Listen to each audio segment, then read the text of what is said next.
नमस्कार साथियों, स्वागत है आपका हमारे YouTube चैनल में। आप छत्तीसगढ़ की किस जगह से हमारे समाचार सुन रहे हैं, कृपया कमेंट बॉक्स में लिखकर हमें जरूर बताएं। रायपुर से प्रस्तुत हैं छत्तीसगढ़ के प्रादेशिक समाचारों के साथ मैं रजनी शुक्ला। पहले मुख्य समाचार। नारायणपुर और कांकेर जिले के अंतर्गत अबूझमाड़ के जंगल में हुई मुठभेड़ में 3 महिला सहित 10 माओवादी मारे गए। घटनास्थल से एक AK-47 राइफल सहित भारी मात्रा में हथियार और विस्फोटक बरामद। बीजापुर जिले में कल 16 माओवादियों ने किया आत्मसमर्पण। इन पर करीब 16 लाख रुपए का इनाम घोषित था।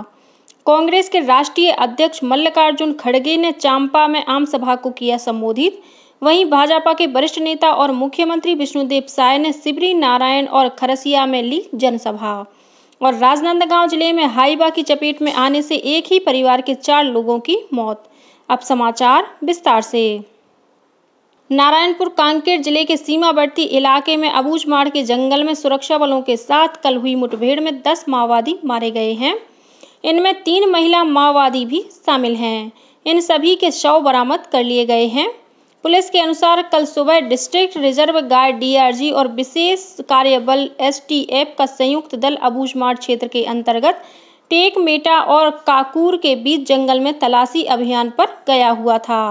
तभी वहां माओवादियों के साथ सुरक्षा बलों की मुठभेड़ हुई। इस मुठभेड़ में 3 महिलाओं सहित 10 माओवादी मारे गए। सुरक्षा बल के जवानों ने घटनास्थल से एक AK-47 बंदूक, इंसास राइफल और हथियार सहित भारी मात्रा में विस्फोटक तथा अन्य सामान बरामद किए हैं। पुलिस अधिकारियों ने बताया कि तलाशी अभियान अभी भी जारी है। उधर बीजापुर जिले में कल 16 माओवादियों ने आत्मसमर्पण कर दिया। इन माओवादियों ने पुलिस अधीक्षक डॉक्टर जितेंद्र यादव और CRPF के वरिष्ठ अधिकारियों के समक्ष आत्मसमर्पण किया। इन माओवादियों पर करीब 16 लाख रुपए का इनाम घोषित था। वहीं कुछ माओवादियों के खिलाफ हत्या, लूट, अपहरण और आगजनी सहित विभिन्न मामले दर्ज थे। आत्मसमर्पण करने वाले सभी माओवादियों को राज्य सरकार की पुनर्वास नीति के तहत 25-25 हजार रुपए की प्रोत्साहन राशि दी गई। नारायणपुर जिले के छोटे डोंगर इलाके में माओवादियों द्वारा लगाए गए विस्फोटक की चपेट में आने से 2 मजदूर घायल हो गए हैं। इनमें से एक मजदूर की हालत गंभीर बताई जाती है, जिसे नारायणपुर जिला अस्पताल में भर्ती कराया गया है। वहीं माओवादियों ने इसी जिले के आमदई खदान क्षेत्र में पानी टैंकर को आग के हवाले कर दिया। प्रदेश में लोकसभा चुनाव के तीसरे चरण के लिए चुनाव प्रचार तेज हो गया है। विभिन्न राजनीतिक दलों के राष्ट्रीय नेता और स्टार प्रचारक लगातार प्रदेश के विभिन्न क्षेत्रों का दौरा कर रहे हैं। साथ ही जनसभाओं के माध्यम से मतदाताओं का समर्थन हासिल करने का प्रयास भी कर रहे हैं। इसी कड़ी में कांग्रेस के राष्ट्रीय अध्यक्ष मल्लिकार्जुन खड़गे ने कल जांजगीर चांपा जिले के चांपा में आम सभा को संबोधित किया। जांजगीर लोकसभा क्षेत्र से पार्टी प्रत्याशी डॉक्टर शिव डहरिया के समर्थन में सभा को संबोधित करते हुए श्री खड़गे ने कहा कि केंद्र में कांग्रेस की सरकार बनने पर रोजगार गारंटी योजना में शामिल मजदूरों का पारिश्रम बढ़ाया जाएगा। श्री खड़गे ने कहा कि कांग्रेस की विभिन्न सरकारों ने देश के साथ ही अलग अलग राज्यों में कल्याणकारी योजनाओं के जरिए युवाओं, महिलाओं, किसानों और पिछड़े वर्ग के लोगों को न्याय दिलाने का कार्य किया है। इस कार्यक्रम में कांग्रेस के प्रदेश प्रभारी सचिन पायलट, नेता प्रतिपक्ष डॉक्टर चरणदास महंत, प्रदेश कांग्रेस अध्यक्ष दीपक बैज, पूर्व मुख्यमंत्री भूपेश बघेल तथा पूर्व गृह मंत्री ताम्रध्वज साहू सहित अन्य नेता और पदाधिकारी भी मौजूद थे। वहीं भाजपा के वरिष्ठ नेता और मुख्यमंत्री विष्णुदेव साय ने कल जांजगीर चांपा जिले के सिवरी नारायण और रायगढ़ जिले के खरसिया में भाजपा प्रत्याशियों के समर्थन में चुनावी सभाओं को संबोधित किया। इस मौके पर श्री साय ने कहा कि प्रधानमंत्री नरेंद्र मोदी के नेतृत्व में केंद्र सरकार ने पिछले 10 वर्षों के दौरान जनता के हित में बहुत से बड़े और ऐतिहासिक फैसले लिए हैं। उन्होंने कहा कि प्रधानमंत्री ने वर्ष 2047 तक भारत को विकसित राष्ट्र बनाने का संकल्प लिया है। श्री साय ने राज्य में कांग्रेस की पिछली सरकार पर जनता के साथ वादाखिलाफी करने और भ्रष्टाचार को बढ़ावा देने का आरोप लगाया। मुख्यमंत्री की जनसभा में कांग्रेस और अन्य दलों के विभिन्न कार्यकर्ताओं और पदाधिकारियों ने भाजपा में प्रवेश किया। श्री साय ने पार्टी का गमछा पहनाकर इन सभी का स्वागत किया। इस मौके पर उप मुख्यमंत्री विजय शर्मा, पार्टी के लोकसभा चुनाव प्रभारी गौरी शंकर अग्रवाल सहित अन्य नेता भी मौजूद थे। प्रदेश में लोकसभा चुनाव के तीनों चरणों को मिलाकर 18,311 डाक मतपत्र प्राप्त हो चुके हैं। प्रदेश के उप मुख्य निर्वाचन पदाधिकारी विनय अग्रवाल ने एक पत्रकार वार्ता में बताया कि पहले चरण में 2,948 डाक मतपत्र प्राप्त हुए थे। वहीं दूसरे चरण में 9,608 डाक मतपत्र कार्यालय को प्राप्त हुए। उन्होंने बताया कि तीसरे चरण के लिए कल तक 5,755 डाक मतपत्र प्राप्त हो चुके हैं। उन्होंने बताया कि सी विजिल मोबाइल ऐप में आचार संहिता के उल्लंघन की 1,176 शिकायतें प्राप्त हुई हैं। इनमें से 827 शिकायतों पर कार्रवाई की गई है। वहीं 342 शिकायतों को निरस्त किया गया है। श्री अग्रवाल ने बताया कि बीते 1 जनवरी से 29 अप्रैल तक चुनाव आयोग के निर्देश पर की गई कार्रवाई में अब तक लगभग 118 करोड़ रुपए के आभूषण, नशीले पदार्थ और अन्य सामान जब्त किए गए थे। इनमें 20 करोड़ रुपए नकद भी शामिल हैं। प्रदेश के खाद्य विभाग में कस्टम मिलिंग घोटाले के सिलसिले में मार्कफेड के प्रबंध संचालक और खाद्य विभाग के पूर्व विशेष सचिव मनोज सोनी को प्रवर्तन निदेशालय ईडी ने हिरासत में ले लिया है। उन्हें आर्थिक अपराध अन्वेषण ब्यूरो ईओडब्ल्यू ने कल करीब 175 करोड़ रुपए के कस्टम मिलिंग घोटाले के संबंध में पूछताछ के लिए अपने दफ्तर बुलाया था।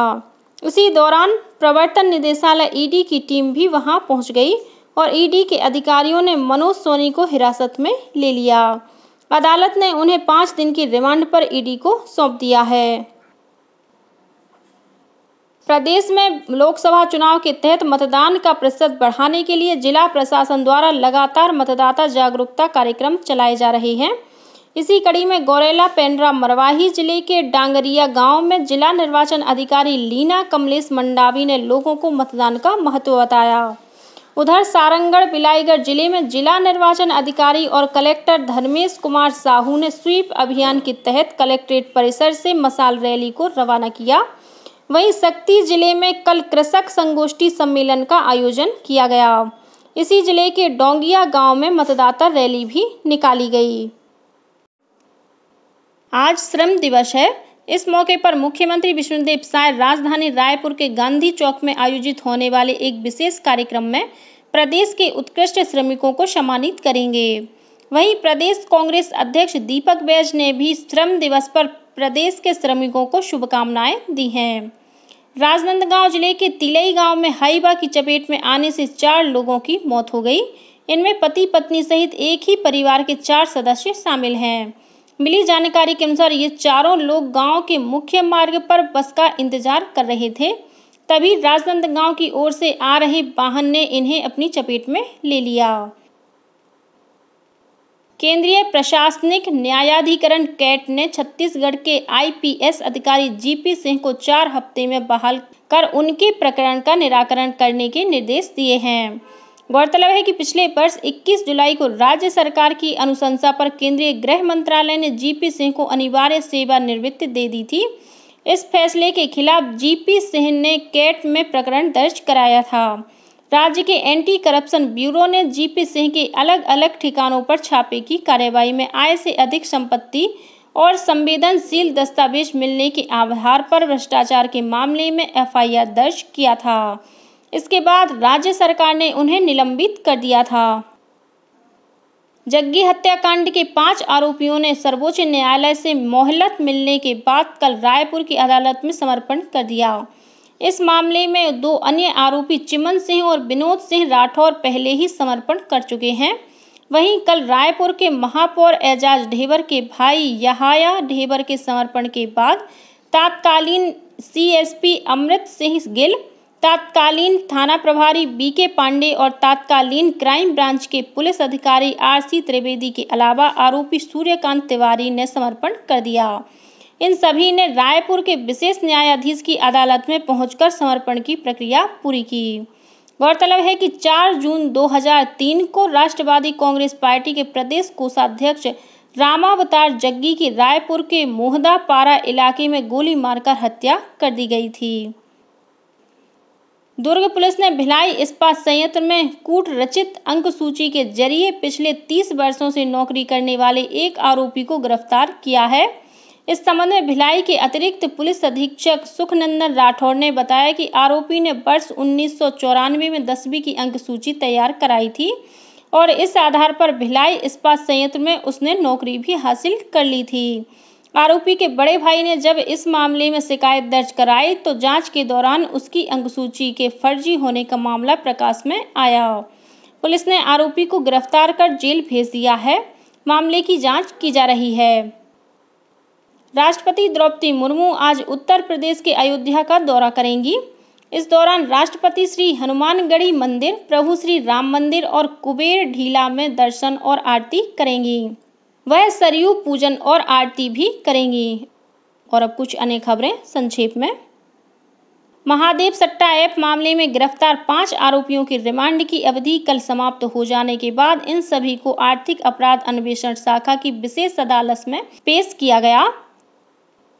दुर्ग स्थित हेमचंद यादव विश्वविद्यालय दुर्ग द्वारा राष्ट्रीय शिक्षा नीति को प्रभावी ढंग से लागू करने के लिए अछौटी स्थित अभ्युदय संस्थान के साथ एक समझौते पर हस्ताक्षर किए गए हैं और प्रदेश में इन दिनों तेज गर्मी पड़ रही है। मौसम विभाग के अनुसार बंगाल की खाड़ी से आने वाली नम हवाओं में कमी होने के कारण प्रदेश का मौसम शुष्क बना हुआ है।